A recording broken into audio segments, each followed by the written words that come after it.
Hello বন্ধুরা, সবাই কেমন আছো? আশা করি সবাই খুব ভালো আছো আর আমিও খুব ভালো আছি। তো আজকে চলে এসেছি ঠাকুর দেখতে আড়ংঘাটাতে। এটা তো আমাদের বাড়ির কাছেই। তো এখানে ঠাকুর দেখতে না আসলে ভালোও লাগে না। তো সেই জন্য দুজনে বেরিয়ে পড়েছিলাম বিকেলবেলায়। তো দেখো আকাশটা কি মেঘলা মেঘলা, সেই জন্য দেখো আগের থেকেই লাইট জ্বালিয়ে নিয়েছে। আমরা কিন্তু এখন এসেছি 4:30 বাজে।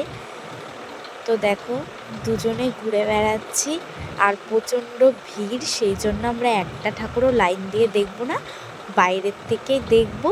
আর দেখো মেলায় কিন্তু খুব সুন্দর নাগরদোলা বসেছে, খুব ভাল লাগছিল দেখতে আর চড়তেও ইচ্ছে করছিল, কিন্তু চড়বো না, ভীষণ ভয় লাগে। এত বড় নাগরদোলায় উঠলে পড়ে যায় যদি, সেই জন্য খুবই ভয় লাগে।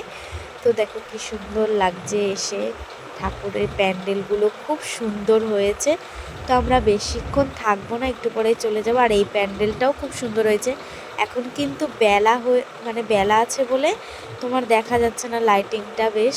আর এটা আমরা চলে এসেছিলাম ছোট পার্কে, ছোট পার্কের প্যান্ডেল দেখছি। আর এই দেখো এটা কিন্তু তুলো দিয়ে বানিয়েছে, বেশ ভালোই সুন্দর হয়েছে। আর এত ভিড়ে লাইন দিয়ে ঠাকুর আমরা দেখবও না, একদমই ভালো লাগে না এত লাইন দিয়ে গরমের মধ্যে। আর প্রচণ্ড গরম পড়েছে, এত গরমের লাইন দিয়ে ঠাকুর দেখা যাবেও না। সেই জন্য আমরা এখন বাইরেটা প্যান্ডেল দেখে বাড়ি চলে যাব। এই যে আমরা বাড়ি চলেও যাচ্ছি।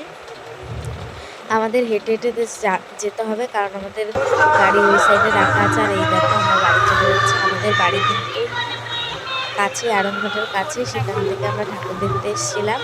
তো ভিডিওটি ভালো লেগে থাকলে একটা লাইক কমেন্ট শেয়ার করে দিও। টাটা।